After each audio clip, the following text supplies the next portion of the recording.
আসসালামু আলাইকুম। এবারে ধানের লাগানোর সিজন একবার শেষের দিকে। এই শেষের দিকে এসে আমরা একটা খারাপ পরিস্থিতির মধ্যে পড়ে যাই। খারাপ পরিস্থিতি বলতে টানা ২০ দিন ধরে বৃষ্টি হচ্ছে না। এই বৃষ্টি না হওয়ার কারণে আমাদের জমিগুলো ভালোভাবে চাষও করতে পারতাছি না, ভালোভাবে লাগাতে পারতাছি না। এই যে একটা জমি, এই জমির মধ্যে ৭ কাঠা জমি, আপনার ৭০% জমি আছে। এই জমিটা আমরা প্রায় ২০ দিন ধরে বৃষ্টি হচ্ছে না। তাই আমরা গতকালকে এই শুকনোর মধ্যে আমরা ক্ষেতটা চাষ করে ফেলি। চাষ করার কারণে এখন একবারে শুকনো অবস্থাতে আমরা ধান রোপণ করে ফেলতেছি, কারণ ধানের সিজন একবারে শেষ পর্যায়ে। আর এই জমিটা আমরা ভাগে দিয়ে দিচ্ছি, যে লোকটা সামনে দিয়ে লাগাইতেছে এই লোকটাকে আমরা ভাগে দিয়ে দিচ্ছি। আমরা অর্ধেক আমাদের ধান দিবে আর বাকি সব সে নিয়ে যাবে। এবং বন বলতে কর আর কি, কর পুরাটাই ওনারা নিয়ে যাবে।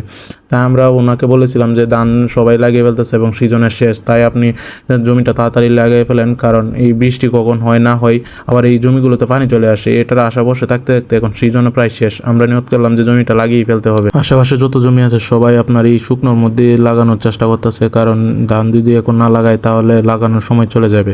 তাই সময়ের মতো সময় কাজ করতে হবে, আল্লাহ বাকিটা দেখবে। আমরা আল্লাহ ভরসা, আল্লাহর উপর নির্ভর করে আমরা এই জমিটা ধান রোপণ করে যাচ্ছি, কারণ ধানের জমি একবারই শুকিয়ে যাচ্ছে। হালকা পাতলা বৃষ্টি হলেও আপনার ভালো হতো। এখন যে চাষ করছে সে তারও কষ্ট হচ্ছে। সে বলতেছে যে আমাদের জমিতে চাষ করতে খুবই কষ্ট হচ্ছে। তাই আমরা বললাম যে চাষ করে দিতে হবে, না তা না হলে হবে না। তাই আমরা একটা জমি আজকে আপনার চাষ করে সম্পন্ন করলাম এবং লাগানোর চেষ্টা করতেছি। আল্লাহ হাফেজ।